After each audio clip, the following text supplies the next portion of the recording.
slides. Is that good with you, Lynn? Yeah? Okay. Let me know if you need anything else from that. And with that, everyone, it is 5:59 here in Minneapolis.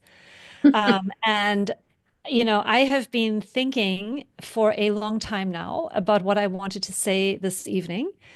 And so, of course, I have like 129 slides that we're not going to get through tonight, as I think, but that's how I think, is I sort of create all this content and then I have much more than I need. So the plan for this evening, welcome to those of you who are here already. I imagine people will still be sort of coming in. It's sort of a rolling admission. I am going to share my screen with you. We are going to go through a whole bunch of slides together. My vision for the evening is that I'm going to do a formal bit of teaching. And by teaching, I mean reminding you of what you already know, a little bit of content delivery at the beginning. I'm going to talk a little bit about some deeper work that I'll be doing this summer. And then at the end of the call, I will be available for Q&A. And if the Q&A goes longer than 7:30 my time, I'm happy to stay, depending on how conversation is.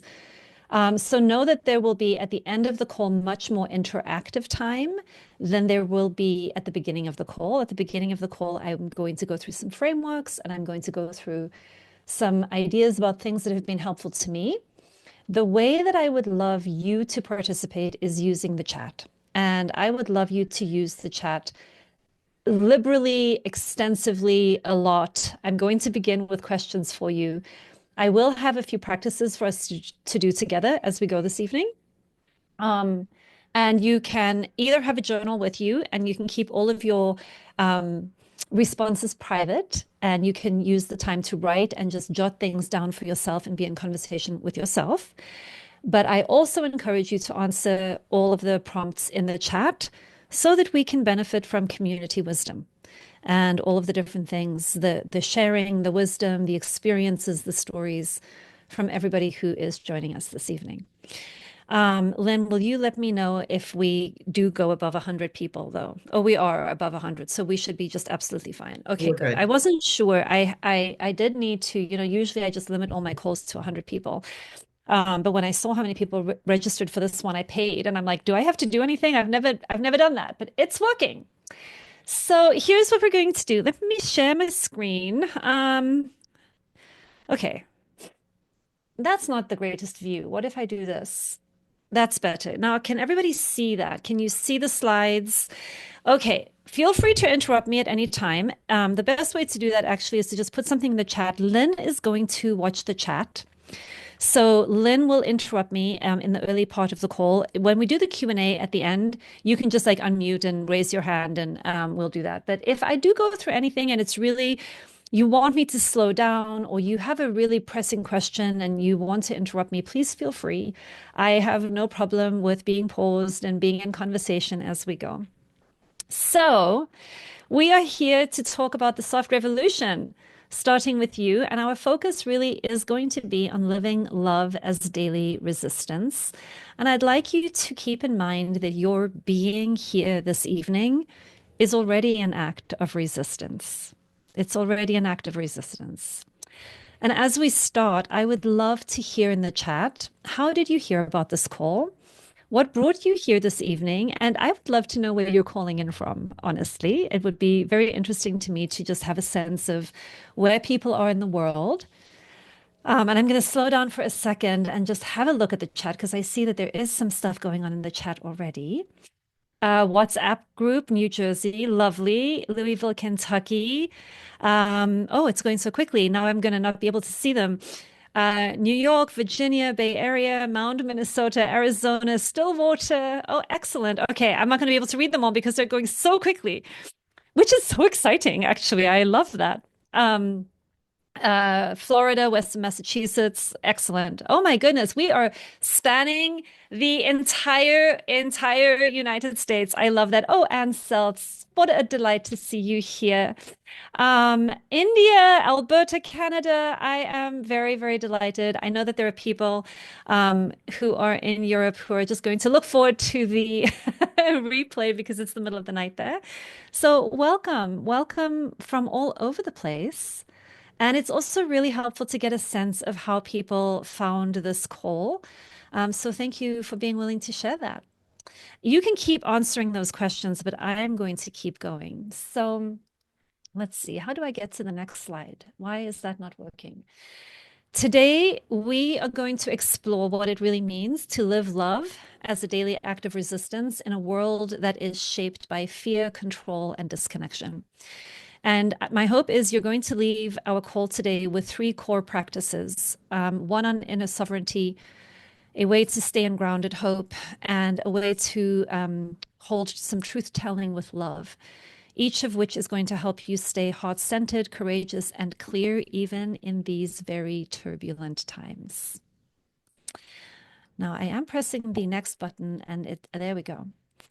So, in this conversation tonight, we're going to explore. I'm going to go through the four faces of love as resistance. I'm going to talk a little bit about what I mean by resistance and also a little bit about what I mean by love.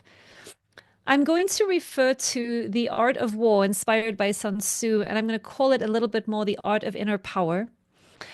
And we're going to do three core practices, which I will walk you through. And stay with me until the end for a Q&A and a preview of summer programs.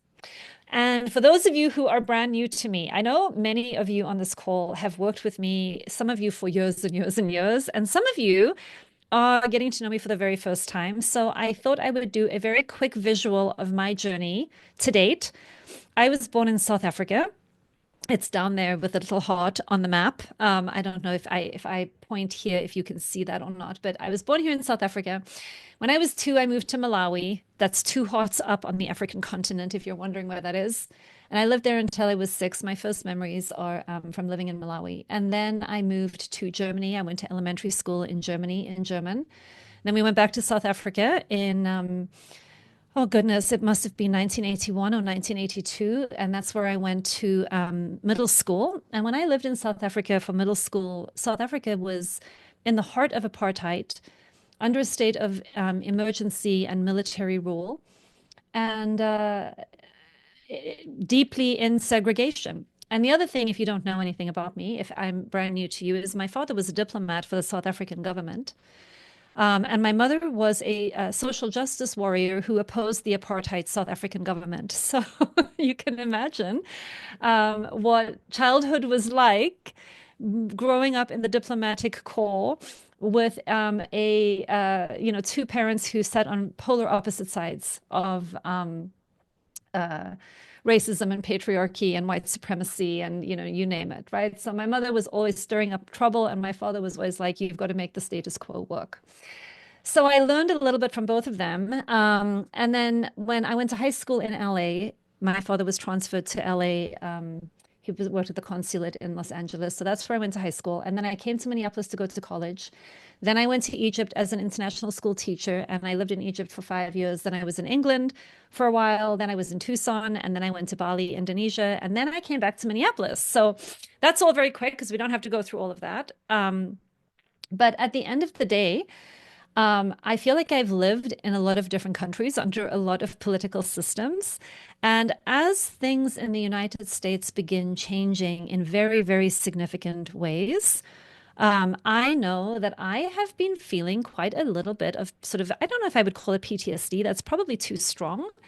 But a lot of memories and a lot of strong feelings about what it was like to live in apartheid South Africa, what it was like to live in the Middle East, what it's like to live in countries that do things a little differently.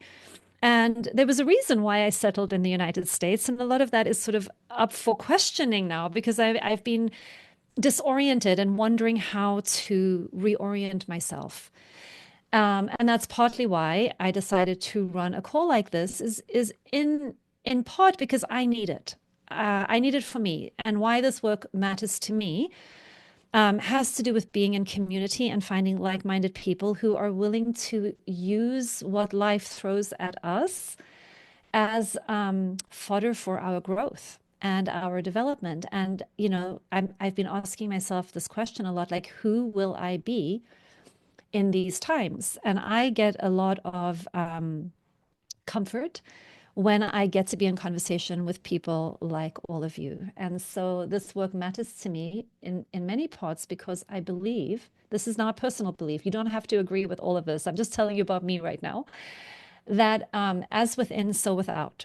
And so my work in the world is really about the inner journey and about figuring out all of the ways in which we have internalized systems of domination and how one of the moves, if we want to be resisting systems of domination, is the internal liberation work, freeing ourselves from all of the things that we have internalized that no longer work.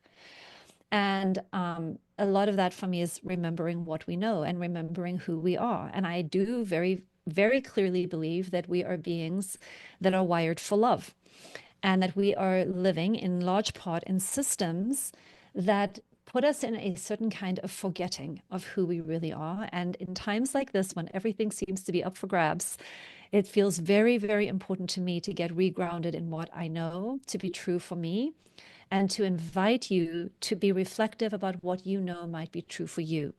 So as I go through these slides this evening, please know, trust your own inner authority. I say this every Wednesday morning on the Conversations from the Heart call, but I will just be sharing with you my subjective way of working with this. To the degree that it is helpful to you, take it, have it. If I say anything that doesn't work for you, just leave it. Know that, it's probably coming from my prejudiced, biased, embedded, socially constricted way of operating in the world that I am in. Okay, so please adjust it to work for you in whatever way works for you. So, the other thing that I'm hoping to talk about today is that I have this really deep belief. This is another like deep belief of Yvette, that we come into being with an inner blueprint of what it is that we are here to contribute to the world. And that so much of this inner journey is about expressing our inner blueprints. And when we start looking at social change efforts, I sometimes find myself thinking, should I be protesting? Should I be writing petitions? Should I be donating money? Should I be speaking more? Should I be writing more? What is it that I can actually do to make a difference? And one of the things that I keep coming back to is, what is my one task in this journey? What is the thing that I am here to do? And I am definitely here to speak on things, to talk about things, to be in conversation, to help people with their inner journey. So that's the little contribution that I will make. And because I know that that's part of my journey and my inner blueprint, even though I was saying this to somebody early on today, even though I am shit scared, quite frankly, to be on this call with all of you. And I have been whining to my dear friend Lynn about it all week. Like, why do I do this to myself? I'm so anxious about this. Even though these things are actually quite challenging for me, I feel called to do them. I can tell that there is a deep, deep calling that this is what I'm supposed to be doing. And so what helps me with that is going, okay, you can do it, but you can do it badly and it doesn't have to go well, but you do need to step up and do it. Now, I tell you that not to garner any kind of sympathy because I'm very, very used to this process in myself, but in the hopes that you will internalize it in the following way. What is your inner blueprint? Are you more of an architect? Are you an activist? Are you a healer? Are you an accountant? Are you here to inspire people to plant more plants and grow gardens? What is the thing that is your passion, that is your contribution to the world that we would like to be building, whatever that is? And are you following that calling? And it is my one little nugget at the very beginning of this call to help you not be overwhelmed, because you cannot do everything that there is to be done out there. None of us can. I get completely overwhelmed by all of the things that I could be doing to make a difference. Or if I let an older part of me come in, like all the things I should be doing in order to be a good person. And it is overwhelming. And one of the things that I would have you ground yourself in is, what is the one thing that you are here to do, and are you doing it? And it's probably a thing that both inspires you, energizes, delights you, and terrifies you at the same time. Okay? It will probably push your growth edges, like this is pushing my growth edges. And so I would love to inspire you to figure out what your role is in the ecosystem and how you would like to express your blueprint. But there is no one right answer for all people. And I share it with you this evening from a place of being a fellow journeyer, walking this path alongside you, not as anyone who has anything figured out. So if you are coming tonight thinking that I am going to have some kind of wise, figured out anything, I do not. But I am willing to be a real human with you and to hold some of the questions together and to share with you what I have been finding helpful. So let's talk a little bit about the terrain that we find ourselves in today. We are embedded in many, many cultures of disconnection that value speed and performance. We live in systems that reward domination over cooperation in large amount, and there is a massive rise of authoritarian thinking and fear-based leadership, at least from where I'm sitting. There's also a lot of numbness masquerading around as strength. The more desensitized you are, apparently, the stronger you are, the more invulnerable you are, the stronger you are. It's a fallacy, but we can get into that on another call. We're stuck in shame cycles that keep us small and silent and compliant. And we have polarization to such a degree that it makes real dialogue actually feel quite dangerous these days. And maybe you've been feeling some of that. I know that's how it's been feeling for me. In addition to that, we have generational trauma and inherited survival strategies that we are all trying to, unwind ourselves from. We have nervous systems that are in chronic states of fight and flight and freeze that we're dealing with. We have a sense of urgency that really erases empathy. Like, I don't have time for that because there's all of these, the violence of the busyness of modern day life. And then we have lots and lots of examples of when people tell the truth, they're met with punishment. And so there is a lot of deceit, propaganda, spin, and fear of telling the truth, quite honestly, that is beginning to happen. Okay. And yet here we are, showing up, staying soft, choosing love. And this is the revolution that I would like to inspire you to stick with. Bell Hooks says the moment we choose to love, we begin to move toward freedom and to act in ways that liberate ourselves and others. And in my opinion, love is the revolution that we are needing. And love is not passivity. It's not about toxic hope.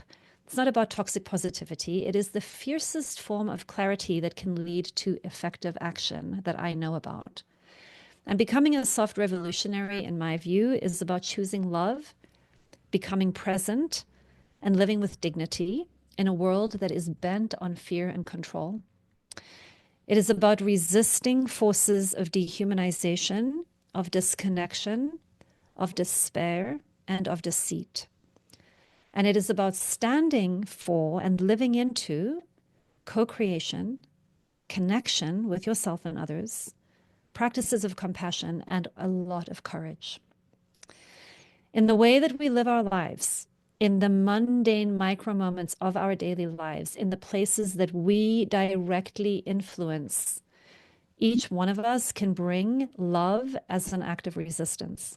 And I want to remind you, it happens in your circle of influence. It doesn't happen in the hand-wringing about all of the things that you do not have direct control over. So I want to talk about the four faces of love as resistance. Number one, love disrupts domination. And I want you to take that in for a moment. Okay. Love absolutely disrupts domination and begins unwinding domination systems. We are taught to compete, to perform, and to protect ourselves at all costs. And love, especially the deep, honest, fiercely compassionate kind, is subversive in that context because it interrupts these cycles. And I have an image here of runners. It was a story that broke in the UK where the girl who was winning slowed down to help her friend cross the finish line. It is the choice to put your relationship and your care for another person in front of your desire to continue on the treadmill of competition, of winning, of looking out for yourself, of being the best. It is about being able to reorient in those moments to something that we care about, caring for one another instead of caring about winning at some contrived game that we've been put into. When we choose love instead of fear, which is a difficult thing to do because we're going to have to make peace with fear along that journey. And we choose presence instead of performance. So instead of I'm just going to go, go, go, I'm actually going to get present to the suffering and the need of somebody next to me. And we choose connection instead of control. We are resisting the narrative that says you have to earn your worth. Only the strong survive. Power is about dominance. Vulnerability is weakness. Other people are the problem. Love says, no, there is another way. A quieter, more courageous, more humane way. Love is also resistance as an embodied force, not an abstract idea. So if you are choosing the path of love, if you are choosing love as an act of daily resistance, it lives in your body. It is really easy for us to talk about love. It's much harder to live it in the messiness of real life when someone disappoints you, when you feel triggered, when you're up against injustice or betrayal. But that is your practice ground. And I want to remind you that those are the sacred moments where you are practicing your capacity to love. So don't minimize them or dismiss them as not being important. They are profoundly important because they are how you are practicing being a loving being. And those are capacities and skills you want to be strengthening on a daily basis in your daily life, in the petty small moments, so that if and when you are ever in a high stakes moment, you have those muscles online. You don't start developing them in a time of crisis, right? When we pause before lashing out, when we stay curious in the face of blame and judgment, when we choose kindness when harshness is at the surface and we want to respond harshly, when we tell the truth with compassion, these are not passive acts. These are radical, countercultural, revolutionary acts. Please don't forget that. It is much easier to default into the status quo of judgment and blame and victimhood and grandiosity. It is much easier to keep playing the old game than to counterculturally stand for a new way of being. Love as resistance says, I will not become what hurt me. And I want to say that again. When we choose a path that is love as resistance, we make a commitment to not become what hurt us. We stop the cycle of violence in our next response. This is not easy work. This is not easy work. Love refuses to dehumanize, even when it has every reason to dehumanize. And I want you to take that picture in for a moment. It is the act of a protester caring for the person who is in riot gear. Think about all of the moments in which you can bring care, you can bring love, you make a commitment to continue seeing the humanity of the other person. You do the inner work of not dehumanizing other people. Love says, I will protect what matters without becoming violent. I will set boundaries without cutting people out of my heart. I will hold truth and tenderness in the same breath, and I will return non-love with love. This is high stakes spiritual work. This is not easy. We don't do this alone. We do this with guides, with teachers, with community, with practice partners, with one another, with like-minded people who are choosing a similar path, because not everybody is choosing this path. Love is resistance because it keeps us humane in a world that wants to turn us into objects to be exploited and used. In a world that encourages apathy, love compels us to care. In a culture that shames vulnerability, love asks us to stay open. In structures built on exploitation, love insists on dignity for ourselves and for others. And love in this sense is not just a feeling, it is a discipline. It is a daily choice, and it is a slow burning revolution. So, I want to talk a little bit. This is inspiration from the art of war. I want to talk about the art of inner power. What is this new kind of resistance? We often think about resistance as going out there with our guns and our weapons and our pens or whatever it is, and railing against and fighting and shaming and blaming and forcing and demanding. And I'd like to paint a slightly different picture than that. There's probably a time and a place for any of that. Even Gandhi said you cannot be nonviolent unless you can fight, right? So I'm not saying that fighting is not the thing to do at times, but what if we reimagine resistance not as a conflict, but as a clarity that we carry inside of ourselves? What if we're not framing it up as a battle, but as a deep inner alignment with your deepest values and your universal human needs? And I'm going to just draw a little bit of inspiration from this lovely book. The supreme art of war is to subdue the enemy without fighting. So, what does that mean for us? How do we translate and apply that to today? The highest form of power is presence without domination and influence without coercion. And so, for those of you who are studying, practicing, and invested in the practices of nonviolent communication, there it is. That is the practice. The practice of nonviolence, the practice of nonviolent communication is presence without domination and influence without coercion. And we practice it because we have been taught very, very different skills. So I'd love you to share in the chat, reflect for a moment. Where in your life do you default to fear and control when love might be more powerful? And I'd love to I'm going to pause for a second and just have a look at the chat. I'd love to know, where in your life is it easier to default to fear and control when love might be more powerful?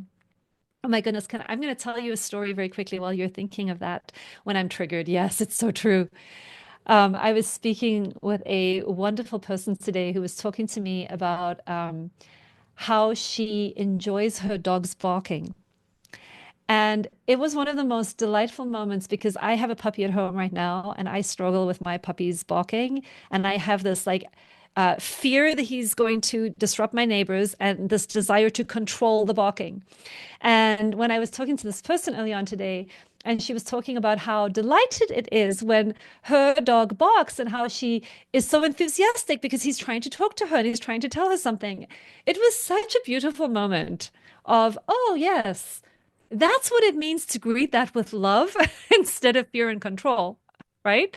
Now, I can probably still teach my dog not to bark or, shape some behaviors that I want.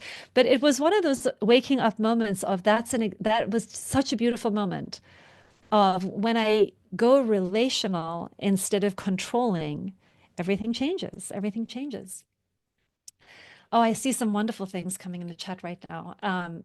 My ex-wife, when I get tired, when my son makes decision, yes, it's always about other people. So much of this is about other people, isn't it? When people point out their issues or problems with me, I get defensive. Oh my goodness, so do I. When my emotional safety is at risk, when dealing with my son breaking through patterns of thought and communication, husbands hearing issues, perceiving judgments, yes. Your border collie, I'm with you, Robin. I get it. When I judge that family that voted for Trump or brainwashed or in a cult. Yes, yes, this is exactly. Oh, I love these. I'm going to read. I will tell you, I'm going to read every single word in this chat when the call is over. I know that I'm not going to get everything today, but I will very much enjoy reading all of these when we are done, when I feel like I've been criticized. Teresa, I'm so with you. Yes. Um, so, we can probably identify quite a few places where we go into fear and control. And then there is a practice to constantly choose the more loving response. So let's go to that next. We've talked a little bit about how love is resistance. And what I want to do next is talk a little bit about some practices that help us live into love. And one of them is inner sovereignty. Now, what do I mean by inner sovereignty? It is about remembering your freedom to choose, right? It is that place where you pause between your reactivity The stimulus and the response, if you're learning nonviolent communication, it's that space between stimulus and response where you learn how to pause and reconnect to yourself so that you can use love as a compass and as fuel. Inner sovereignty is the power that arises inside of us from alignment. And alignment with what? Alignment with universal human needs and alignment with the values that we care very deeply about, right? Inner sovereignty and power does not come, this kind of power does not come from dominating other people, demanding that they change, coercing them. It comes from a practice of responding to life and not reacting so much anymore. So one practice is really getting that inner, the freedom to choose back online. This helps us shift from power over to power with. We do a whole bunch of work on what it means to really live from a power with place, but love is about power with, not power over. We use love to guide our decisions, even when it feels impractical or uncomfortable. We recognizing that the relational way is going to be more sustainable in the long run, even though it might not give us the quick fixes that fear and control can seduce us with.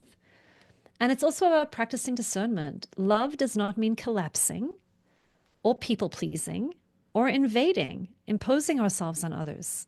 It's really about learning how to be a self-contained, choiceful, free, conscious, compassionate, courageous being. That is a practice. Did I just go? Let me just check that I went to the right slide. Yes, we did. We went to the right slide. So, okay, let me go back. If you know the enemy and you know yourself, you need not fear the result of 100 battles. Translated and applied for today, the more self-aware you are, the less reactive you become. Inner sovereignty will help you navigate projection, manipulation, gaslighting, fear-based systems. You will have alignment and inner clarity. You will be connected to your own truth. These things become less disruptive the more inner sovereignty you have online.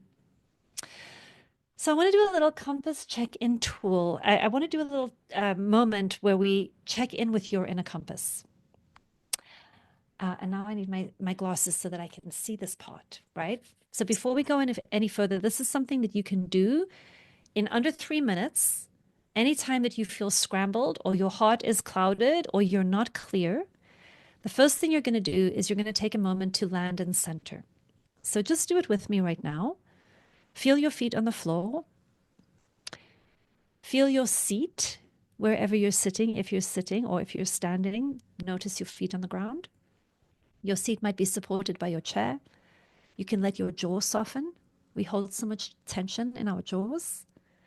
And let your breath come a little lower. And I am enjoying doing that even. And then you remind yourself there is nothing to fix. There is nothing to control. Just allow your body to be here. So we take a few seconds to just center. And then we take a moment to connect. You might ask yourself, what am I feeling right now? I'm feeling delight. No need to label or analyze, just notice, right? Are you feeling more tight, more tender, more tired? Are you feeling inspired, enthusiastic, excited, curious? And then you ask, what do I need right now? What matters to me in this moment? So just take a minute for a moment of self-connection. What are you feeling? What are you needing? What is important to you in this moment? You don't have to solve anything or do anything about it. Just witness it. And then we move to choose once we've connected. You gently ask yourself, what small, loving action can I take? Something that honors my truth, my body, my values. It could be a boundary, a breath, a question, a choice. Let your inner compass speak to you. What one small, loving action could you take? So that's this simple 3-minute practice. We take a minute to center ourselves. We take a minute to connect with ourselves. And we take a minute to make a choice for ourselves. Okay? Compass check-in tool. What I'd love to know, actually, in this moment, um, is if everybody would just share a word in the chat, a word or a phrase that captures what your inner compass is pointing to right now. It could be a feeling, it could be a need, it could be a next step. I'd love to know what's alive in people in this moment. Deep breath, hydration, rest, empathy, curious, rest, care for self, tenderness, to give my husband a hug, ease, fear, satisfied, fatigue, community, grief, relax, connection. Yes, bathroom break, go, go, go. Tension, gratitude, accept, relax, pause, breathe. Yes. Okay. We want practices in our lives to slow down, to center ourselves, to connect with ourselves, to make a choice so that we're not living constantly on autopilot. Okay. All right. Let's talk about the second pillar. The second pillar has to do with hope. Now, it's a strategy. Hope is actually very, very strategic, but we want to be very careful that we're not going into toxic hope or naivete or just putting on rose-colored glasses. When I'm talking about hope, holding a hopeful vision isn't about being deluded. It's not magical thinking. It's a form of leadership. Okay. So making a commitment to stay hopeful in times where you are having a hard time staying hopeful, it's a practice and it's a form of leadership, right? Hope is a refusal to collapse into cynicism or learned helplessness. It's the discipline of imagining what is possible even when evidence suggests otherwise. And hope is a discipline, not a feeling. I'm not asking you to just feel hopeful. I'm asking you to have the practice of hope. And that means being willing to engage your imagination. Now, it's hard to engage our imagination in a positive way when we're in fear. That becomes a bunch of nightmares and fantasies, right? So when we do our practice of centering and connecting and then choosing, one of the things that we can choose to do is start envisioning a better way, envisioning the world we would like to be in, envisioning what would be better than this and getting our attention on that. Okay, let's go do that again.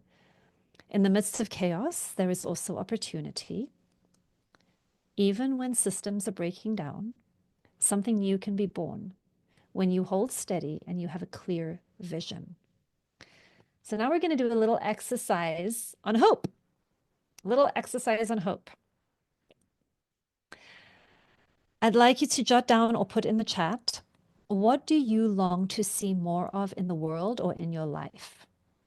So I put down some for me. Okay, so examples of what you might write is a world where people are kinder to one another, a respectful and empowering workplace, a home filled with laughter and calm and connection. I would like to hear from you. What do you long to see more of in the world or in your life? Again, like I said at the beginning, you can put it in the chat and or you can use this to just do some jotting down in a journal. Let your heart speak right now. What's the world you want to help bring into being? Let's see what people are saying. Where am I? Ooh. Oh. Are those red lines showing up for you guys? Are you seeing red lines all over my Oh. Oh. I don't know where those are coming from. I apologize. I have no idea what that's about.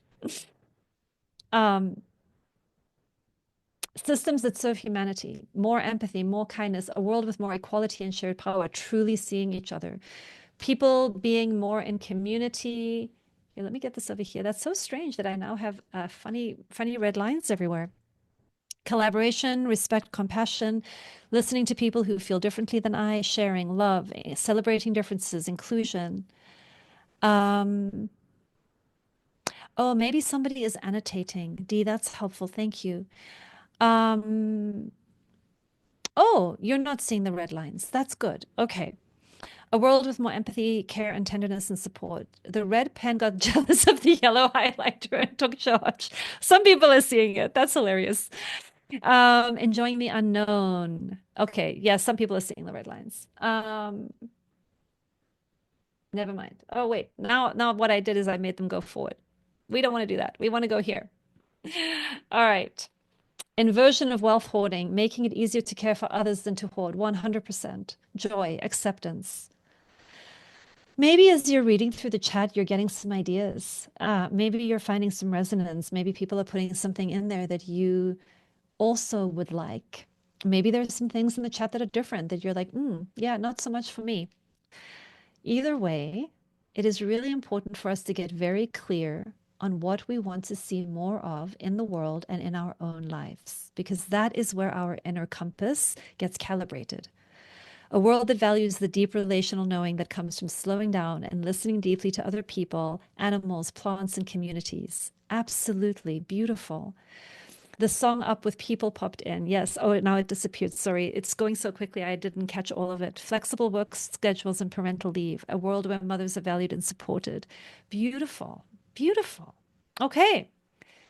So this is part of hope mapping, is really getting grounded in what we want more of.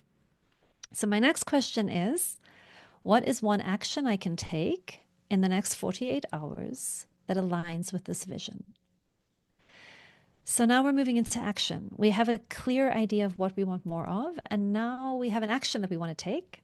And I gave you just a few. For me, it would be send that thank you text, take a break from doom scrolling, speak up gently when it's still a small thing, not waiting for it to become a big thing.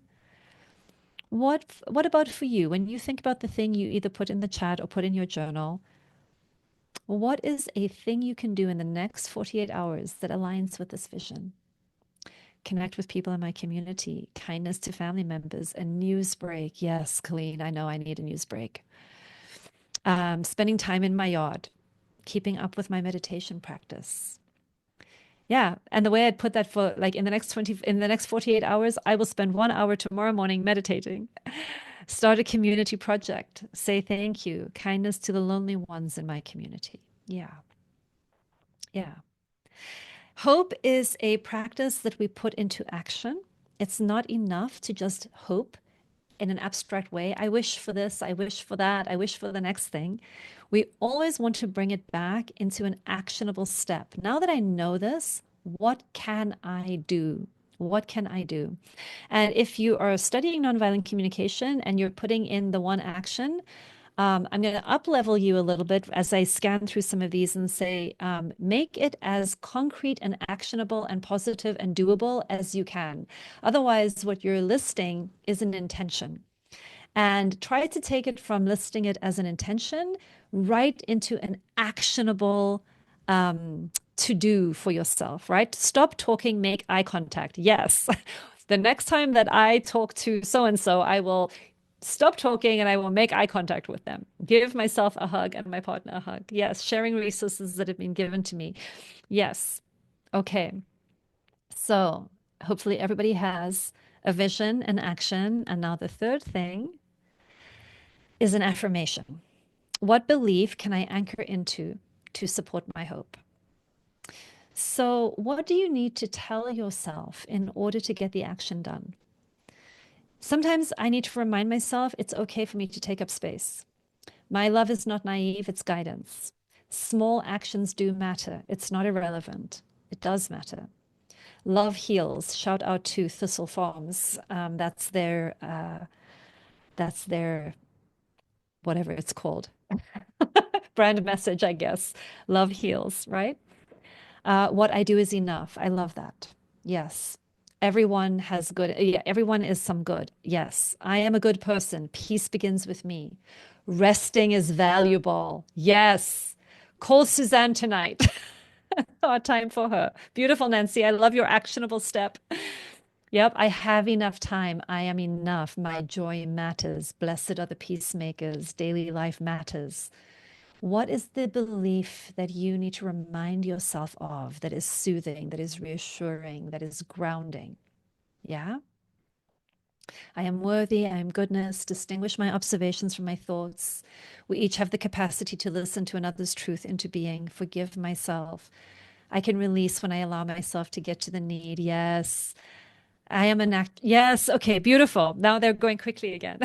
So when we do some hope mapping, we need a clear vision, we need an action, and we need an affirmation to help us get there. Okay, so that's a little bit of a practice for how you bring your hope out of the abstract, intentional woo-woo space and into direct action in your life. I want to remind you that to be soft is to be powerful. The third pillar that I'm going to talk about this evening is about speaking truth with love, especially when it's uncomfortable. So this is a big one because there are many, many times that we might be in a moment and somebody says something and we go deer in the headlights. And then afterwards we're like, oh, I wish I had said something, right? I wish I had had the words. So this begins by setting the intention to speak truth with love. And then remember, in the early stages, we always go back. We go back to the conversation and we revisit it if we didn't get it right the first time. But we bring love into action by making a commitment to stop keeping secrets, to stop telling lies, even white lies, to have the courage to call it as it is, right? Truth telling is both a spiritual practice and a relational risk. It is always a relational risk. That's why it takes courage. Because sometimes I'm going to say something that is true, but the other person might have a negative reaction. And when you're in the business of truth telling with love and kindness, one of the things that I have found very, very useful is Resma Menaken. He wrote My Grandmother's Hands. He makes the distinction between clean pain and dirty pain. And this idea of the difference between clean pain and dirty pain can be very, very useful to us when we're working in the realm of what do I express and how. Because clean pain is the pain that comes from finding out the truth when it's a truth that I don't like. But if it's a truth, it's going to have healing potential. That is really different than discovering a lie that maybe I liked the illusion, but when I've been lied to, the pain that comes from a deception, the pain that comes from a betrayal, doesn't strengthen us. It hurts us. It erodes us. The kind of sting that can come from a truth will ultimately strengthen us, fortify us, help us expand, help us heal. So when we're dealing with truth telling, we're looking for clean pain, not dirty pain. Okay, and you can go and read Erasmus' work. He does a beautiful job of talking about that. I wish I knew how to get these. I wish I knew how to get those little things off my screen. I'm sorry, you guys. I don't know how. Um, oh, wait, there's an annotate button. I wonder if I hit delete, clear all drawings. I figured it out. There you go. We cleared them. Sometimes you just intuitively follow the buttons, right? All right. Fear, shame, and people pleasing is not a complete list, but these are very big common ones. These are the things that dilute our voice. These are the places where we will inhibit our truth. We will not speak from a place of truth or love because we're afraid, we're in shame, or we're just trying to make other people happy. We're trying to manage other people's feelings. The other thing when we're practicing this pillar is that we want to discern truth from venting and vulnerability from rehearsed reactivity. And we also work very hard. I have got a whole notebook of scripts for hard conversations that are rooted in dignity. This is where we really learn a new language. We go and get new phrases. We get, oh, someone is writing on my board here, peoples. Clear all drawings. There we go. Someone is annotating. It's a beautiful act of co-creation, but I will just keep removing them. So scripts for hard conversations, discerning truth from venting, and then noticing the places where your voice gets inhibited, right? Move swift as the wind and closely formed as the wood. Attack like the fire and be still as the mountain. That went the wrong way. Here's how I would translate that for us today. Your timing, your tone, and your clarity are everything. Not all truths need to be said immediately, but they do need to be said. And wait yourself out so that you can do it at the right time, with the right vibe and energy, and in the clearest and kindest way possible. But tell the truth. Tell the truth, especially when it's hard to do that. So let's work on a truth statement now. I do not see my notes for this one right now. So we're actually, all I'm going to tell you on a truth statement is, I'm going to give you a minute. I believe that love will heal the world. And I'm noticing all of the ways that I doubt what I believe. And I want tools and practices that fortify my commitment to this thing that I want to have be true. And I'm going to test out as a hypothesis and dedicate my life to find out whether or not it works. Okay? You do your own truth statement. What is something that you believe, that you're noticing, and that you want? For this exercise, the kind of truth that we're going for is your own personal truth, your subjective truth. What is true for you? It doesn't have to be for all people at all times.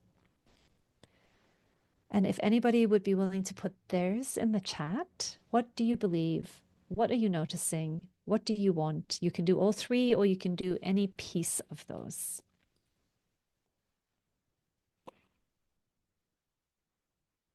Oh, I believe that everyone deserves safety, dignity, and access to the resources they need to survive without shame, hoops, or harm.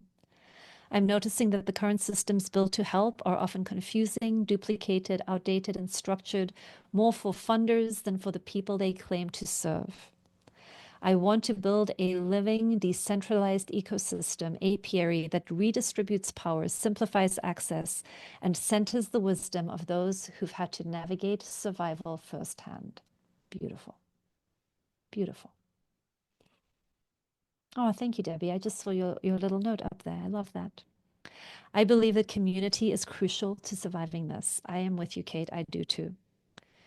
I want people truly to listen, not just assume that they know what the feelings and needs are. Ditto. Absolutely, Margaret. I believe in my pure heart, and I'm noticing that I often forget that. I would like to like from this belief. That's beautiful, Devorah. Thank you. I believe in the power of healing. I'm noticing the way our energies are intertwined in healing, love, and compassion. I want to bring forth healing in my life and the life of my family. Beautiful, Linda. And don't worry about the lines. Got it, Anne. I believe we can care for all beings and ourselves, not by becoming more productive, but by slowing down, listening deeply, and fully employing the creative longings of everybody. I long for practices to develop this capacity, 100%. Thank you, Bernadette. I believe the fullness of who we are is of deep value. I'm noticing how hard it is to share who I am. It's going quickly without feeling apologetic. I want to encourage the muchness of others by bringing more of myself into the world. Yes, Jessica, do it. To live. Got it. I believe that, whoa, are we talking about personal truths or true things that happen? As you wish. Yes, and yes. Don't worry, be happy fully. I believe I'm worthy of tenderness. I'm noticing which relationships are lacking. I want to discern which I am willing to explore reparation. Yes. Speaking from my heart is heard better than not doing so. Yes. Oh, that was so lovely. So this is what it feels like to start surfacing, connecting with, speaking from what is my truth? What is my truth statement? What do I believe is possible? What am I hoping for? What am I standing for? What am I connecting with? And then how do I speak my truth in a way that doesn't impose it upon other people and doesn't shrink, that doesn't hide it, that doesn't shame it, right? And that invites other people to bring their power with self-sovereign selves to co-create with us. So I have a question for you. How would you show up differently if you trusted the inner guidance of love? In the work that I do with clients, I do a lot of personal sessions. So much of what I find when I'm working with people who are, working on their fulfilling of their capacity and doing all of their personal growth work is that very often there is a truth that we know that we're afraid to face. There's a truth that we're not yet ready for in our lives, that we're afraid of, that we don't want to know what we know sometimes. And in those moments, this is a question that can really help you. If you really trusted the inner guidance of love, would that truth be so scary? Would you have more courage to let it in? Right? Yeah. And how would I show up differently? I would be softer. I would be clearer. I would probably be more self expressive, if you can imagine that, because I'm pretty self expressive. I'd probably approach the harder conversations a little bit more often, even though I'm pretty good at that. And then I'm going to ask you, since you're on this call, what would it be like to step into your soft revolutionary self? That may be an identity that is exciting to people, that may be one that is cringy for people. What is that like for you? To really know that you get to be a countercultural being if you want to be, and it gets to be soft and loving and clear and strong. And then I want you to just sit with me for a moment in the realm of possibility. What if you were able to pause before reacting and to choose your responses wisely? What if you had a clear, compelling vision of what you want to create and contribute to the world? Oh, I love what I'm seeing in the chat. I'd be more relaxed, less anxious. I would let go of shame. I'd feel more strength, more creative. Yes. I believe I can create a stable home. Yes, absolutely. Yeah. Oh, Leah, yeah, withstanding the punishment. Absolutely. Yeah, I would feel true empowerment. I would feel less fear and more connection. And I wouldn't fear vulnerability so much. It's so true, isn't it, Peggy? I know. Care for what I'm thinking instead of what others are thinking. I would have more peace with relational attrition, hold more loving space. I love that. What becomes possible for you if your daily choices were guided by a compass that honored both your wholeness and the world's healing? What if you could speak truth without shutting down either yourself or other people? What if we could begin working with what is instead of how we think everything should be? And what if the real work here, as we step into the path of the heart, is not about fixing ourselves? It is not about fixing you. What if it is about supporting the love that already lives inside of you? What if the work is about unwinding everything that gets in your way? All of the domination conditioning, all of the systems of separation that we have lived in and internalized, all of the shame and blame. What if it's about detoxing that and allowing your soft, strong, clear, loving self to come forward and lead your life? It's a part of you that is already there. So if this is work that inspires you, I am going to just tell you very quickly about the inner grounding series that I'm going to run this summer. This is going to go very quickly, and then we're going to move into Q&A. So just hang with me for this short little piece. But I'm running 3 live workshops this summer. They're going to be on the second Thursdays, one in June, one in July, and one in August. They're 2 hours long.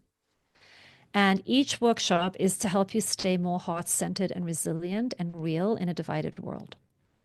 The first one in June, we are going to focus on internal sovereignty and personal agency. So if that's a capacity that you want to get better at, we're going to explore internalized oppression and inner liberation.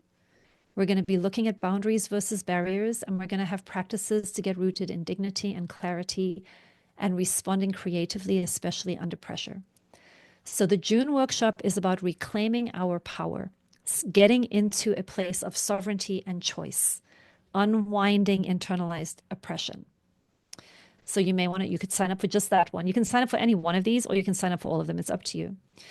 You're going to get 3 downloads to have with you in the June workshop. I'm going to give you a freedom from within worksheet. Hold on. You're going to get a whole bunch of journal prompts that we're going to work through together and some tools for reclaiming your power.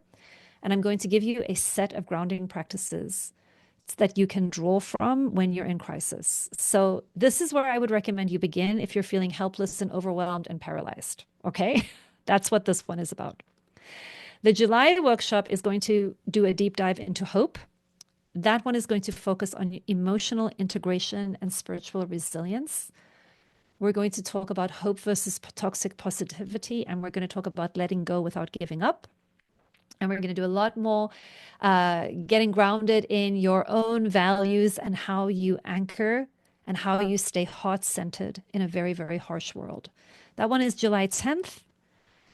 You're going to get a guide for transforming your despair into hope. And we're going to do a lot of emotional integration. So here is like, how do you make peace with fear? How do you make peace with anger? How do you make peace with grief? What is the emotional resilience that you need in times like this? You're not trying to numb out and shut down. How do we help one another honor our emotional truth? Okay. Yes, Holly, they will be recorded. There will be replays for every one of these. And then in August, we're going to help one another approach truth over staying comfortable. We're going to think a little bit about where we need to be in more relational integrity and where we can communicate more courageously, how we speak with courage and compassion and self-trust, when to walk away and when to re-engage, because boundaries are a piece of this. But if you're looking for something that is just a lot more focused on scripts for speaking up and for the actual conversations of truth telling, then you'll probably want the August one. You will also get a little booklet. I have crafted, I've been working on this, word for word scripts that you can just lift and have from the workbook on difficult political and controversial conversations that I've been hearing a lot about. Okay. A lot of the things that come through Conversations from the Heart podcast, I've been generating some scripts and then you'll have a whole book on them. So if you're tired of walking around on eggshells and you want to stay connected across difference without self-abandoning or going silent, you might actually enjoy the August workshop. So the series is for you if you're tired of choosing between staying silent or becoming someone you're not, or if you've outgrown being nice and you want to be really real and you're super exhausted by control-based systems and you really want to lead with love. You don't need to add anything. This work is about returning to what already lives in you. They will not be a lot of me speaking. They will be a lot of you working. I will be coaching you and working you through, helping you work through things. We'll be in a lot of conversation. And this kind of softness is not about being passive. It's about learning how to be responsive and grounded and steady and open-hearted. And yes, we will all try to change, and then the other people don't, and then we still get hurt. That's true. But you're going to hurt a lot less when you're no longer abandoning yourself. And you're going to heal faster because you're anchored in truth and clean pain, not in reactivity and systems of domination. Okay. So this is just a quick how you can think about them. You can choose the workshop that speaks most to you. They're $99 a piece, or you just join me for the full series for $275. But the core question is, how do I stay powerful in a broken world? Or how do I keep going when I feel brokenhearted? Or how do I express myself with courage and compassion when conversations get hard? And this is the core focus. The inner freedom one is personal agency and internal boundaries. The second one is emotional integration and spiritual resistance. And the last one is on relational integrity, self-trust, and communication. Okay, so just in case you want to know that, the registration is open. This revolution definitely starts inside of us. You can enroll there. And you know what I want to do now, actually, is I want to get out of here and I want to see all of your lovely faces. And I want to be in conversation with you. We have half an hour. How would you like to spend it? What questions are coming up? Where are you struggling? What is useful to you? What has been helpful to you in these times that you would like to share? Anybody who would like to have a little bit of time to speak or ask? We're going to shift gears to that next.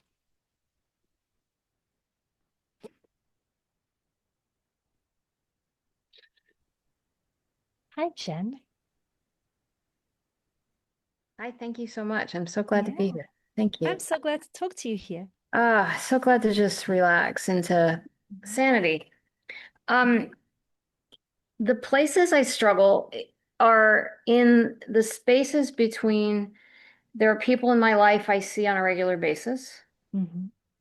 or I talk to on a regular basis, I live near, I work with. Mhm. And then there are the other individuals who I read about, who I hear about, who I have no control over. I will never meet. I will never have anything to do with. I don't know them, but Mhm. they are functioning in ways that are so against my sense of humanity. But Mhm. I will never meet them. I will never know them. I will never be in their spaces. Yep. And I really struggle. I see where I can use this work Mhm. with my day-to-day individuals and with myself. Mhm. I struggle to cross that gap when there are people who I feel so much antagonism for Okay. and that I will never have a relationship with. Mhm. Yeah. So it sounds like if I'm reading between the lines and correct me where I'm getting it wrong, it sounds like you're not fully at peace with the fact that you're not fully at peace with some of these revolting individuals. Mm. Is that what I'm hearing, or am I misinterpreting it? I think that's part of it. I think that I would definitely hope for more compassion for these individuals, Mhm.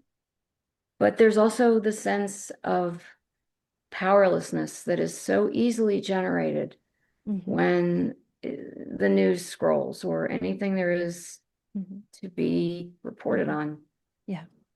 So it is absolutely that I wish I had more compassion. Yeah. It's also that I don't sense that I have any impact Mhm. on those news bites and the things that I see happening. I You mean, it's don't. too immense. There's way too much. There's never going to be. There never has been. But now Yep. more than ever, it intensifies the hopelessness. Yeah. So, what's intensifying the helplessness and the hopelessness has to do with where we're placing our attention and where Mm, we're spending our attention. So, if we go back to Stephen Covey, I think it was from the Seven Habits of Highly Effective People who originally came up with um, the circle of influence and the circle of control and all the different circles. But the one on the outside is everything we can care about that we have no direct control over. mm, And the more we put our attention on that circle, the bigger it gets and the more helpless and despairing we feel. The internal circle is everything we have direct influence over. The more we keep our attention on that circle, the bigger that circle becomes. mm, The more agency we have, the more we begin using our life energy in ways that are going to get traction.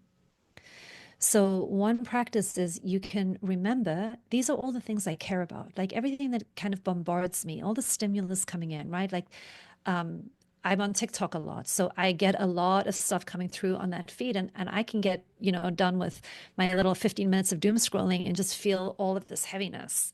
mhm, And in that moment, here are some things that help me. And then tell me what works for you. And maybe other people can put in the chat what has helped them. One, whatever it is that I'm caring about out there, I look for it inside of me. Okay. I look for whatever it is that I'm judging out there, I want to find it in me. I can find in me a part that really does believe that if we could just kill off all the bad people, as I define them, however, not how they define them, as I define them, if we could just get rid of them, the world would be a much better place. I know I can find that thinking in me. I mhm, can probably make a short list of the people that I would like to get rid of. mm, And then I can befriend my inner genocidal dictator mm, because that does live in me. mhm, I firmly believe that there are bad people on this planet. I might call them, sociopaths, and then say, but of course I'm right, right? But it's the same thinking where mm, I can say, yes, I know what's better for everybody else. And if you just leave it up to me, I'll just get rid of everything that is bad. So mm, joining that thinking, finding it in me helps me soften and also neutralize it a little bit in the sense that, yeah, this is kind of a human thing. This is kind of a human thing that we have. So now I can look at it a little bit more neutrally. I can observe it. I can work with what is. This kind of thinking is in every one of us. We all just have our little pet projects of what we would kill and not. Mm. And so now I'm in the ground of being again. Now I want to get back to my circle of influence. What do I actually want to bring into being through my continued attention? What intention am I setting that I want to hold myself to? And then what actions do I want to take that move life forward for me in my little tiny sphere of influence in the direction of what I want more of in the world? How is Mm. some of that landing for you? I really I appreciate the realization that the agency of attention Mhm. brings, Yep. that there is a rumination and um a bleeding and a continuation when Hmm. I'm living in an imagination Hmm. that may be magical thinking, but it also may be in a place I don't want to live. And I Right. think that's the point, is that I want to keep bringing myself back to the place where I want to live Right. over and over and over again. And Yes. I love the clean pain of um, I'm that person. I'm that thing I'm judging. I'm that thing Yes. I'm blaming and pointing the finger to. Yes. So I really I like that practice because again, it comes back to me and says, okay, well, if I can see that in someone else, how can I Hmm. impact that? Where's my intention then? Hmm. And it's a great reminder of, oh, I'm doing that again. Oh, Yeah. it's just a habit. It's just a habit. It's just a way because I feel I care about something. Yeah. So that really lands. Thank you. You're so welcome. You're Yeah. so welcome. And then the practice, of course, is to love it up. That Mm. little inner genocidal dictator that I find, I've got to love her up. Hmm. I've got to understand her fears. I've Hmm. got to understand her urgency. I've got to understand what really matters to her.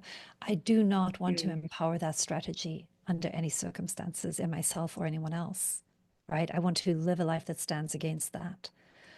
But the way to the other side is through. We can't bypass it. We can't pretend we don't have these parts. Hmm. In fact, our greatest empathy and our greatest wisdom comes from really deeply knowing ourselves and knowing that we all have this. We have these capacities. So, yeah, that's what brings our ability. We love it in ourselves first. Then Hmm. we learn to love it in the people that we already love and are close to in our lives. Then we begin extending it to the people who are very different from us or who frighten us or who have power over us or, who are further and further out. But it starts with our ability to do it inside. Yeah, thank you. Yeah. Good for Thank you now? so much. Yeah. Yes. Perfect. Thank you. Okay. Absolutely. Oh, with lots of hands. I love it. Okay, Nina. Hi, Nina. Hi, thank you. I Yeah. think you kind of answered my question, but I'm gonna just ask it anyway. Hmm. So I'm struggling with um loving my daughter who's 23, Hmm. who was critical and verbally abusive to me. So I put up a boundary and I don't want to go there, but when I don't see her, I feel better. So Yeah. Yeah. So let's reframe that as the protective use of force. Okay. At the moment, the conditions of this relationship are such that they feel hurtful and harmful. There are strategies being employed that do not protect our well being, hers or mine. And getting some distance from it right now is protective. It protects her from doing it to me and me from feeling it. Now, in the interim, ideally, I don't know about her, but let's just speak ideally.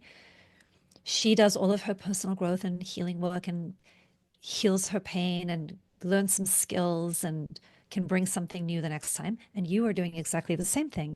You are healing whatever pain you have and you're learning some skills so that when she quote unquote attacks you, you suddenly have the capacity to not feel injured by it because you understand this is just her tragic way of trying to tell me about something important to her. And so all of a sudden, you've developed a capacity and a way of perceiving and hearing and being that even if she never changes, you're no longer injured by it. And only when that happens again, then you can start going back in and finding out what's possible. How's that landing? Oh, that's amazing. Because I know I can't change others. I'm powerless over them and over the parts that hurt her, which Mm-hmm. I'm trying to work on. That is so awesome. Mm-hmm. My You question can, is, how long does it take? oh, I only 25 years or so. No, I don't have that. Listen, I'm joking. It takes exactly 30 seconds to learn the skill, and then it takes a lifetime to practice it, right? Mhm. And the skill is the nonviolent communication practice of translating everything that comes your way into the underlying feelings and needs, and then learning how to ask for what you want and being willing to work with people as they are. Those are the essential How practices. do you not take it as a personal attack? You understand that they actually don't, quote unquote, mean to attack you, and we can unpack that. Come to another call, we can unpack that. But you understand that what they're doing is they're trying to tell you about what they're feeling and what they're needing, and it's everything that they're doing is some kind of a please. Do you want me to what's something she would say to you, for example?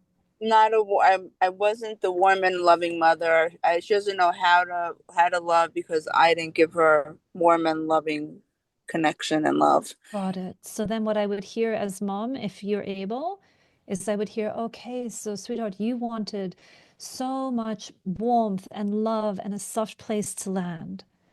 And there are ways in which you feel like you didn't get enough of that from me. Now, what I would be doing as mom is reminding myself, I can't possibly give my child every single thing that she is going to need. And we're going to grieve the fact that I'm going to be a limited human being. And I can give her everything that I'm able to. And there are going to be things that I wasn't able to. And then we can just be sad about that together. But that's going to be very painful for me if I have some idea in my head that I was supposed to deliver something and that I failed at it. Does that make sense? Oh yeah. Oh yeah. There's the guilt that comes up that I know Okay. her childhood wasn't ideal. Oh wow, you're Yeah. so good. Yeah. Yeah. Yeah. Yeah. Yeah, you can, the loving path would be that I can figure out my own capacity. Now, again, I may have a lot of my own pain to heal before I can do this, but the end of the story is that I would be able to say, tell me more. And it would also become like, and what could I do now? If I wanted to become that warm and soft place for you to land now, what would I be doing or saying that I couldn't do back then? I want to learn. Let me practice it now. Thank you so much for telling me that this is the sadness that you had. It's not too late. We can keep working on it. Let me learn now. We get to be a work in progress. We get to be process oriented. Everything is just for our learning and growth. If we stop taking it as a report card and we just take it as, oh, here's an opportunity for me to get a new capacity if I want it, it becomes far less painful. Right, but let me ask you this. What if I feel resistance towards it? Like I feel very drained by her. Yeah. So what you said was beautiful and I would love to Yeah. get to that place, but if I feel resistance, am I supposed to force myself to do it or just No. do my No. healing work? Okay. No, no. When you feel resistance, that's a wisdom in you that is telling you about your limits, your boundaries, and your capacities. So your resistance needs to be honored by you. What I would tell anybody is do not override yourself. Do not make yourself do things that you're not ready to do wholeheartedly. Give yourself the time to develop the skill and come back to it when you're choosing it. One of the slides tonight, I talked about like timing and tone and something else, but this is the timing piece. If I'm feeling a lot of resistance, I simply I'm going to say to somebody, I'm not ready yet. Give me some time. Let me figure out how to get ready. I can feel that I'm still too triggered. It's still too tender. Think of it like this. If you go out into the sun and you get a sunburn, you're going to need a few days outside of the sun before the sun's going to feel good to you again. You're not going to go back out into the sun when you have a sunburn. You give yourself time to heal, and then the sun will be enjoyable again. But that's information for you, and you've got to start by loving yourself, honoring yourself, healing your own pain, getting aware yourself, and then when you're ready, you can go back. Awesome. Thank you Yeah, so much. Thank you. absolutely. Absolutely. Okay. Now I need my glasses again. Kate. Hi, Kate. Hi, thanks for taking my question. I appreciate it. Grateful Yeah. to be here. Well, so I feel like in some ways my question kind of jumps off of Nina's. So my question is, how do I hold compassion for my beloved, who is also my wife and nesting partner, who is like so angry about the world, Mm-hmm. legitimately so, and I Mm-hmm. want to show up for her with compassion. And what she is explicitly asking me to do is to show up and hold space for these big feelings that she's having. And Okay. even talking, it's so activating for me. Mm. All of that anger, all of Mm. that rage, being, Mm. even if it's, I get that it's about the world, but Mhm. it's like, it's just the two of us sitting right there. Mhm. How do I not feel Mhm. like an emotional garbage can? How do I Mhm. hold space for her, but like honor the tender part of me that Mhm. is that had a Marine dad who yelled and yelled and yelled. And so Mhm. is so my nervous system is like so activated Of by course. that space. Of And I course. feel like we just kind of fall into a cycle of like her anger triggers me, which then triggers her, which then triggers me, and back and forth we go. Yep. So that's the sort of like dance we're in. And it's not like there's really a way to take space Yep. when, I mean, you can, but also not when you live together and have to interact like 8 million times a day over the cat litter. And then you Yeah. fight about that, Yeah. Yeah. So Yeah. Oh, that that's my sounds question. awful. I pass. Yeah. Yeah. Have you been able to say that to her in a more regulated moment or not? Does she know this about you? Yes. And what does she say about it? She says, well, care in, dump out, like, I need you to be here for me. She Mm. had some big losses. Both of her parents died this Mm. last year. So, Mm. sort of like all roads lead to, well, my parents died, so I need to be able to have this Mm. space. Yeah. So I would affirm that, right? Mm-hmm. Yes, you do need to have this space. Of course you do. I also need to have space like that. We need that. All of us actually, I imagine, need that space. We need a space to rage against the world, to get angry and like metabolize those feelings, to grieve and cry, to, collapse into numbness for a while if we need to. Like there's a lot that is up to be metabolized. And I would affirm that. We are metabolizing a lot of stuff. And we have a dilemma, you and me, because I have limited capacity and trauma of my own that intersects with this need. Mm-hmm. And I have every intention and desire to be there for you. And what I'm discovering is that there's a moment where it becomes harmful to me. And then we're going to spiral and de escalate into something that is not helpful to either of us. So, how are we going to work with that engineering problem? Because I cannot get water from a dry well. And I'm absolutely willing to be here to the degree that I'm able. And when I start noticing, and maybe you know what your internal cues are, or maybe like there's a shutdown that begins happening, or there's a rage that begins coming up, or there are usually some somatic cues that we're getting more triggered. What would it be like if we just paused in that moment and we resourced and came back to it? So I'd come up with a step and some plan with her around that. The other piece is it is not sustainable for the two of you to be that for each other and to only be the two of you. This is where we need community. Like, this is why we're gathering. We need community. We need more of us helping one another in those kinds of spaces. We need a group holding that kind of intensity because we're not only metabolizing the emotion of that moment with the thing I just heard, we're also metabolizing all of the family of origin stuff that did not get metabolized or healed yet. But more than that, we're metabolizing intergenerational trauma that has been handed down and handed down and handed down. And there is no one human whose nervous system can be expected to metabolize that with one other human. We need communities.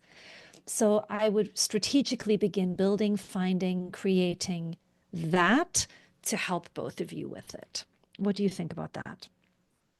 I think that all feels really true. I think a sticky point for me in that is where does the slippery slope into enabling and fixing, and like how do I encourage someone to make community for themselves when perhaps they may feel Mhm. disinclined Mhm. to do that? So if we're talking about a moment, I'm imagining a moment where you say some version of, I know you need this thing. I'm happy to provide it when I'm able. And there are going to be moments where I'm not able. And in those moments, what's the plan? And they Hmm. double down and say, you're my plan. You have to be the one. You're the only one I trust. You're the only one I want to have do that. Like if it's this kind of dynamic, then I think from your point of view, it's going to be something like, I wish I had the capacity to do that, and I don't. Hmm. And that may be another therapy thing where maybe you had parents who didn't have the capacity to meet your strong emotions. And now you have a partner who's mirroring the same thing. And that same pain of, am I too much and nobody can handle me, is coming up for you. This is therapy work. This is support group work. This is community work, because we can have a lot of empathy for that pain, but we want to heal it. The enabling comes from colluding with her to agree that you have to be the only one and that you are the emotionally corrective experience when you don't have it in you. Right. That's a Or I'm the setup. mom who like arranges the play dates or Yes. something for her, which I also don't want to be. No, no, no. So then you talk for yourself. You say, I'm going to let you know, like, have a signal. I'm going to wave the white flag when I need a break. And it doesn't mean I'm abandoning you. It doesn't mean that you're too much. It doesn't mean anything about you. It means my muscles, I can't run a marathon yet, but I can do a 5K with you. And I will run the 5K with you, but then I'm going to need to rest. And then I'll run another 5K with you. And we may do a marathon, but it's going to take us 6 months, not one day. So work with me as I try to help you in what, but I need to honor what's good for me. And that is not a rejection of you. Mhm. And then let her problem solve from there. Yeah, How does that feel? that feels good. Thank you. Those feel like Yeah. some good concrete tools. Okay. Good luck. Thanks. Good luck. It's tough. It's tough, and we're getting it from all over, aren't we? I mean, the strong emotions. I think we're all getting a little bit of a like, well, maybe not all of us. I'll say I am. I'm getting definitely a roller coaster ride and like um staying more present to the flaming emotions, the anger ones, the hot ones, the ones that I think can burn, and I'm like figuring out what does my fire retardant suit feel like here. And interestingly, I find a lot of it actually emerging inside of me. Things that I thought that I had put away or that I had healed all of a sudden surprised me by how snappy I suddenly am. And I'm like, ooh, that's not a part that I have had come up recently, but she's here now. So yeah, it's hard. Thank you. Tim. Hi, Tim. I would love for you to address the ways in which we apply these principles to the systems that are imposing more and more power and control. We're Mhm. living in a country that's going from democracy to a Mhm. dictatorship. Yeah, yeah. White male dominance over people, who have diversity, the anti-DEI. Mhm. We've got a culture war against people who are trans. Mhm. We're treating immigrants like they have no human dignity. Our Mhm. tax dollars are supporting all this. We live in Mhm. a world where people Mhm. consider truth isn't the truth anymore. So, how do Mhm. we collectively Mhm. react and respond to compassion against these systems Mhm. that are collectively oppressing all of us? Well, remember that the systems are made up of fearful people.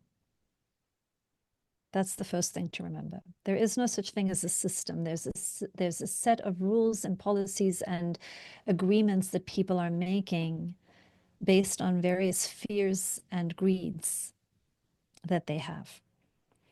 So one of the very first practices is rehumanizing the people. The second thing is, I'm not a historian, an economist, a politician, that is not my area of expertise. So I can't give you anything very strategic there because it's not how my mind thinks. It's not my area of work and study. But what I can tell you when I do work with people who are in that field is that the way that the energy that we bring to those moments, the way that we show up in those moments, whatever it is that you feel called to do. And this is where I'm going to just harken back to when I talked at the very beginning about your inner blueprint. Like one of the things I know, Tim, I've known Tim for a very long time. And one of the things I know about you, Tim, is that you are absolutely a systems change, go-getter oriented, change the policies, go have the good fight person. So I would almost say, Tim, you probably know much more about those strategies than I do. The piece I would add from the ecological point of view is when you go and do those things with the people that you know in your circle of influence and the people that you get to interact with are very different than mine. When you're having those conversations with a decision maker, with a policy maker, the way that you show up, the relational quality of those conversations will either create more fear, more resistance, more doubling down on the old, or will inspire and encourage and show somebody a different way that it could be. And the work that I want to do, the little piece that I know that I can do is help you be that kind of person. If you want to be that kind of person, is figure out how to show up. If I look at all of the faces on my screen right now, every single one of you, myself included, we all probably know at least one person who is in a position of making policy-oriented decisions somewhere. What kind of conversation could you have with that person? What do you want to find out? What do you want to ask for? How do you want to build trust with that person? How are you going to build openness with that person? How are you going to bring something that puts people in a co-creating something new? Let's build blah, blah, blah, blah, blah. Let's stay solution focused. Let's get them to come along with me in this thing, this crazy thing that I'm talking about. How am I going to do that? How am I going to, and I mean these words now very, very playfully, but how am I going to seduce them and charm them into a path that is more loving, sustainable, and is going to work for more people? The first person in those conversations that needs to be the world that is working for is the person right in front of me. I've got to come in a way that works for that person. That's my practice person.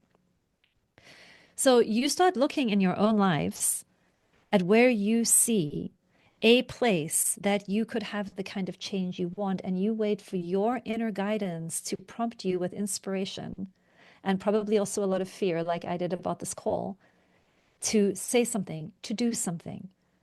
And you're probably going to have a lot of reasons coming up about why it will never work and they'll never want to talk to you and it'll never, like if that's the kind of conversation you're having, that's probably a worthy place to start.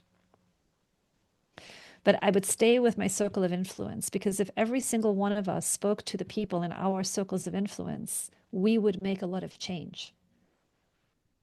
And it starts by building trust with the people who are making those decisions. And it also starts with having their back.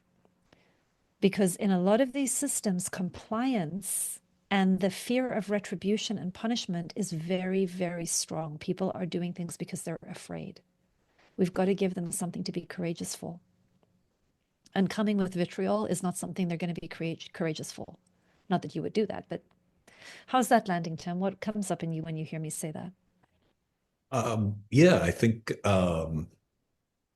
it all lands on me in terms of yes, in that individual interaction. Absolutely. I think you're spot on there. That's where the transformational conversations happen and have happened for me with policymakers, with people who I disagree with in terms of the way in which things are happening. Mm-hmm. Um, yeah, I just feel like collectively there needs to be more taking this compassion and doing something constructively against the forces that Mhm. are winning right now in terms of I domination. agree. I 100% agree, but I'm limited by the only place that I have expertise. And I'm Mhm. very clear on where I have expertise. I have expertise on the interiority of the individual and what happens in the relational field between two humans, or three or four. My expertise is not in systems change at the external level. My expertise is systems change on the internal level. And I believe it ripples out, but I believe it has to go both ways. But I'm just going to tell you, I'm not the expert on the other way, the outside in way. I'm just not the right person to ask for that. I think it is needed. Does that make sense? Yeah, it does. Thank Yeah, you. you're welcome. You're welcome. Anything else? Oh, there's another hand up before we Hi, Shum. Is it Shum? Am I saying that right? Yeah, it's Shamasa. I just put Shum. Hi, welcome. Thank you so much. Yeah, so much of what you said here really resonated. And yeah, I've listened to some of your podcasts. You're really great. Thank you. I think I had some correspondence with Lynn, so I'm kind of bringing up that thing. Uh, I don't know what it is, so tell me. it relates to some of the things already brought up. So Mhm, like my struggle is that I feel like when like I try um to speak with compassion and approach and speak a truth, and the truth is about domination, and I 100% agree and try to remember, like I could have been brought up with a different identity, different in a different place, in a different I have my inner capitalist, inner oppressor, and all of these things. I mhm, try to. mhm, And but like it feels like not speaking the truth compassionately around a system, like a dynamic, whatever we want to mhm, call it, mhm, culture that that circulates through us. There's systems, as you said, are made out of people. Um,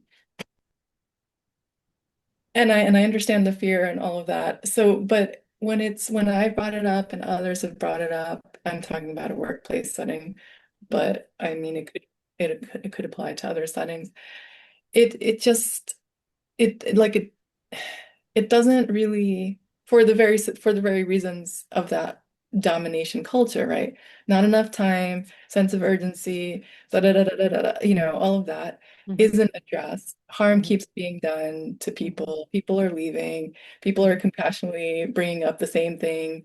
And mhm, then like last week, I heard myself like getting in my tone, and another incident, mhm, happened, like, and and then after like 2 years of doing this myself and many other people in this context, and having spent 5 years in another job, I moved from England. Same mhm, thing. Compassion, compassion, compassion, harm mhm, being done, people leaving, harm to the community. And it's like, mhm. I do not know how to be, but Where's the protective use of force in all of this? the protective use of force. Yeah. When you say compassion, compassion, harm being done, compassion, compassion, harm being done, I'm wondering what we're meaning by the word compassion, and I'm wondering what's being done about the harm being done. The harm being done, I think people who are able to leave because of this, who have Mm, been there longer, like who have the ability to leave, mhm, have left. mm, And what's being done is that something like every few years, it seems, when a more significant thing has happened, two people mhm, leaving at a time or whatever, mhm, then an external consultant is brought in to do some trainings on mhm. X, Y, How to and fix the symptoms, yes. well, it's not really addressing the root, because Mm, part of the problem is that the people weren't invited in to, for example, develop the scope of work for that. mhm. It was the people at the top Yeah. who anyway, I think you're well aware of what, yeah, like So how can I help? What's the question? I guess the question is like how, like the yeah, what to do when when these are so pervasive and you need to be in a place where the culture of domination is so I mean it is everywhere, like and I'm also immersed in that culture, but when it's so pervasive and that people um do not respond Mhm. to like the kind of ways we're talking about, Yeah. including practical, like, look, Yeah. here's how Yeah. other organizations, this is very pervasive. Yeah. No It's need to take it. probably too complex and beyond the scope of what I could get enough data on in this setting Yeah. right now to give you anything really concrete, because I would need to gather a lot more information. But what I can say about it just in general in the big picture is, and this is also harkening back to what Tim was saying, is we've got to get good at picking our battles and deciding where we are going to take a stand, because we cannot take a stand on every single thing that we care about. And we want to be very wise that we stop taking stands on things that we can do nothing about. If I'm going to take the life energy that I do have to take a stand on something, it's got to be something that I have influence over. So I'm going to give you a really dumb example. I'm going to tell you the story, and then I'm going to take Daniel's question, and then we're going to be closing for the evening. When I was 12 or 13, I was living in South Africa, and the closest English speaking high school was an hour away, which meant that I was going to boarding school.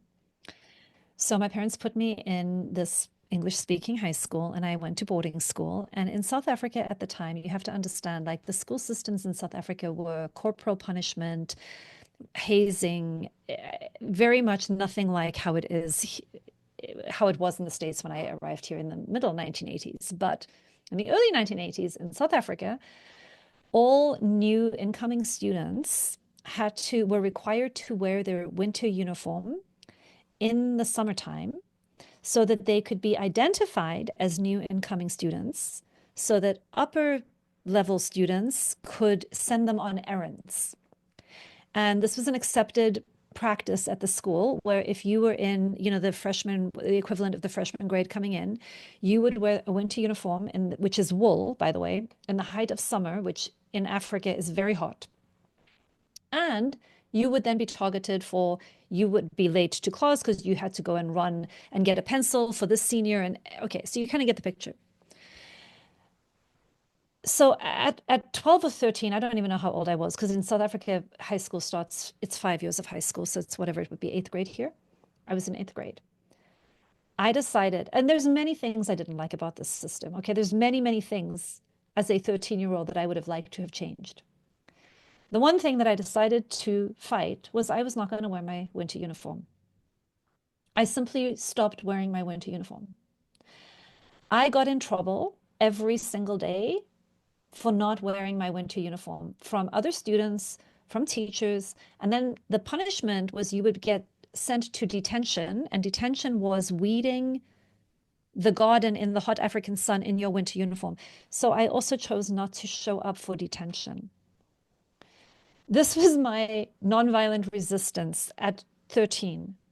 I simply said, I'm not participating. I was not asking anybody else to be different. I was not going and changing. When people said, I said, I don't believe in this. I don't think it's healthy. I don't think it's good. I don't think anybody should do it.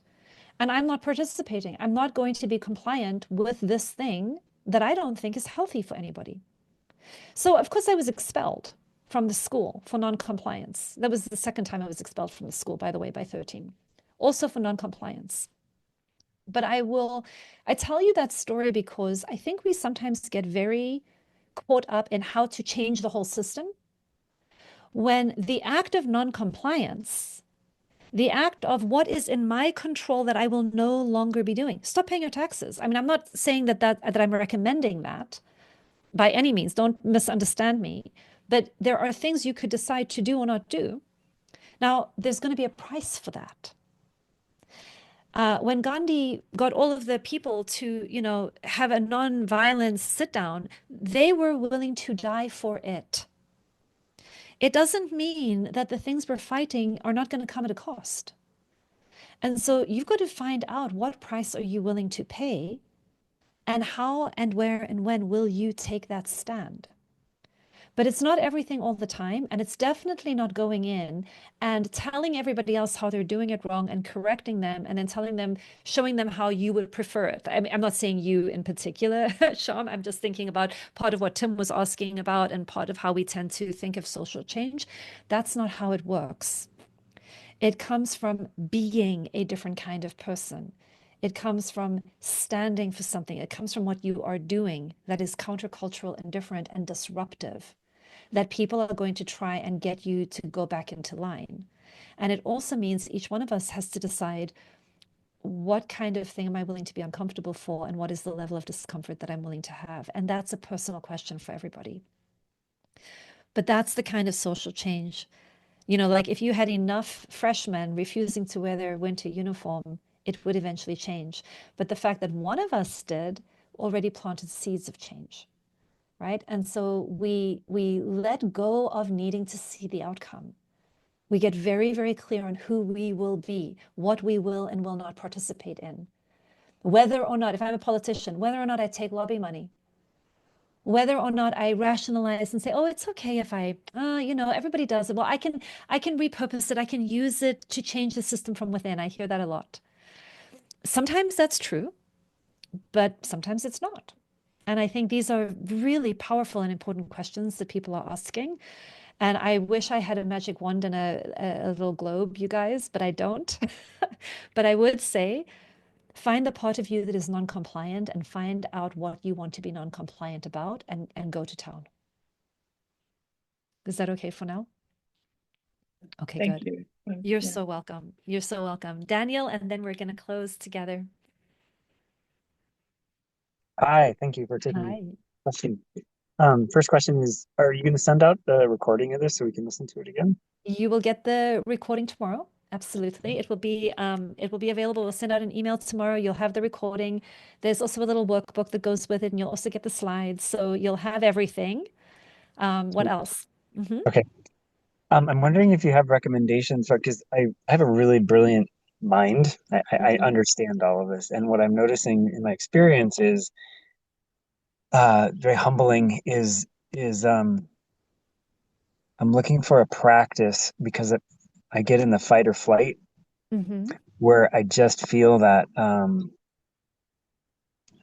where my primary interest is, what is the protective use of force that I need to be prepared for as the world out there outside of my sphere of influence is degrading, but it's so activating on a body level that I just get paralyzed, and it can be a downward cycle. And so I'm using the word hijack. It's probably not the best word, but Yeah, yeah, yeah. In June, we're going to go through grounding practices, so you may want to come, but I'm going to give you some very simple ones, very, very simple ones. Anything that gets you back in the present moment, and anything that gets you back into a place of present moment safety. Because when we're getting hijacked by memory, and our nervous system is remembering something in the implicit system, it's behaving as if it's happening to me now. I'm either yeah. predicting something or remembering something. So what's going to help my body is to get back into the here and now. And I'm sure you've heard like the 5, 4, 3, 2, 1 practice. Are you familiar with that one? Then do it. Five things that I can see, 4 things that I can hear, 3 Oh. things that I can smell, 2 things that I can taste, 1 thing that I can touch. Do it whatever order you like, but it's literally about getting sensation in the here and now. It's about helping think of it as like having this little inner dragon that you need to tame.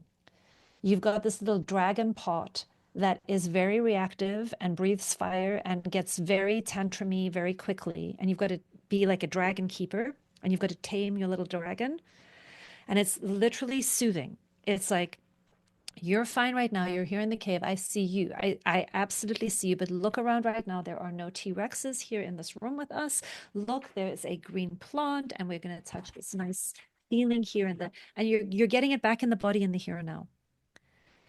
Once you can get it a little bit more regulated in the here and now, then you can start doing a lot of other creative things. But it really is about getting back into now and establishing a sense of safety in the body in the now.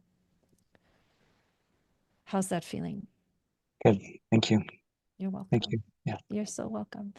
Also, if you just Google, if you get on YouTube and you look for like nervous system re-regulation practices, you will get like 520 instantly of people walking you through things. There's box breathing, there's all kinds of breath work. There's a plethora of things. So, but find one that you can practice and just do regularly that works for you, and try a few of them out. But I would recommend Googling that.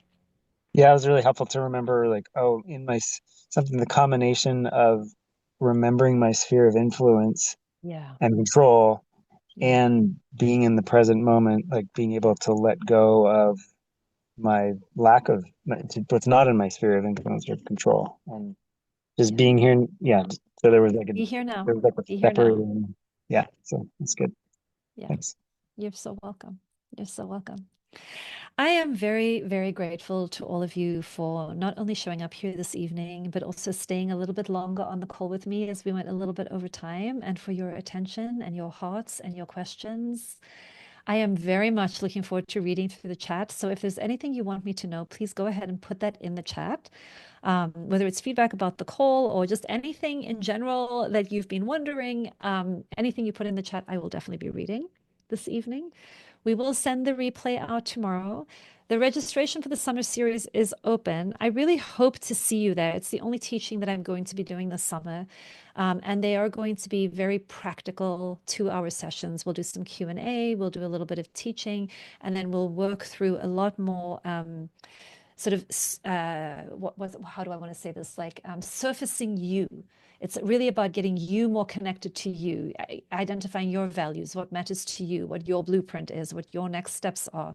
So be prepared in all of those sessions to do some inner work. Breakout rooms will always be optional. There will be breakout rooms, but you can do it just journaling in case you're worrying about like, what if I don't want to be in a group with other people? You never have to be. If you've never been in any of my programs before, I can reassure you that you're never forced to do anything you don't want to do in any of them. We always have multiple options. So keep that in mind. I hope to see you on a Conversations from the Heart call if you have more questions about all of this. And I send you lots and lots of love. I hope that you pick up the mantle of becoming a soft revolutionary. It is one way. The inside out way is one way. We also need the outside in ways. I'm just not an expert in those. So this is my little offering. I hope it's been meaningful to you. And if you would like to unmute and say goodbye, we will close the call together. Thank you, everybody. Thank you, Yvette, and thank you, everyone. Thank you. Thank Good you, night. everybody. Thank Good you. night. Thank you so much. Thank you very much. So much. Thank you. Thank you. Goodbye. you. Bye, everybody. Good to have been here. Power Oh, to this the is so peace. cool. Appreciate it. Bye, everybody.